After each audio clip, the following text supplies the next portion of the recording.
আগারগাঁও নির্বাচন কমিশন ভবনে প্রধান নির্বাচন কমিশনারের সঙ্গে বৈঠকে বসেছেন বিএনপি স্থায়ী কমিটির সদস্য নজরুল ইসলাম খানের নেতৃত্বে 5 সদস্যের একটি প্রতিনিধি দল। এই মুহূর্তে সেখানে রয়েছেন সহকর্মী নাজমুল হুদা, সরাসরি যুক্ত হচ্ছে সেখানে।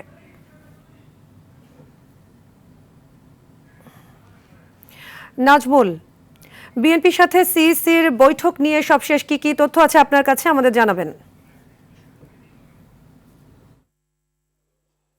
সাদিয়া, বিএনপির সঙ্গে প্রায় 2 ঘন্টা হতে চলল, এখনো প্রধান নির্বাচন কমিশনার এম নাসির উদ্দিনের সঙ্গে বৈঠকটি হচ্ছে।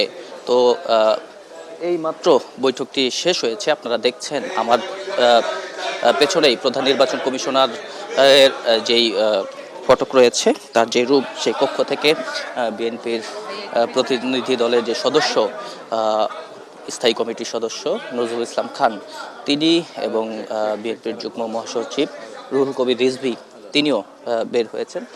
তাদের সঙ্গে রয়েছেন বিএনপির আরেক শীর্ষ নেতা ইসমাইল জবিউল্লাহ। তো মোট 5 সদস্যের প্রতিনিধি দল, তারা দুপুর 12টার আগে তারা নির্বাচন কমিশনে এসেছিলেন এবং এখন ঠিক 2টা বাজে। তো 2টা বাজে তারা এই বৈঠকটি শেষ করে তারা বের হয়েছেন।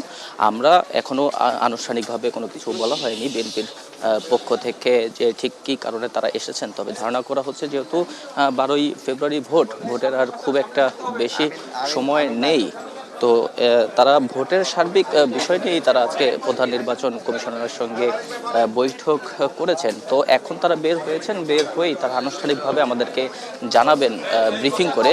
বিএনপির স্থায়ী কমিটির সদস্য নজরুল ইসলাম খান, তিনি কিন্তু এখন ব্রিফিং করবেন, ব্রিফিং করে জানাবেন যে তারা ঠিক কী কারণে তারা নির্বাচন কমিশনে এসেছেন।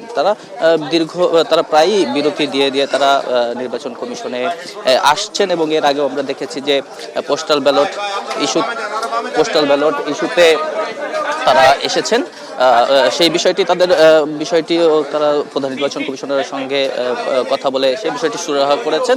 তো এখন বিএনপির যে তারা এখন ব্রিফ করলে আমরা আনুষ্ঠানিকভাবে জানতে পারবো যে তারা ঠিক কোন কারণে নির্বাচন কমিশনারের সঙ্গে দেখা করতে এসেছেন। সাদিয়া, ধন্যবাদ আপনাকে।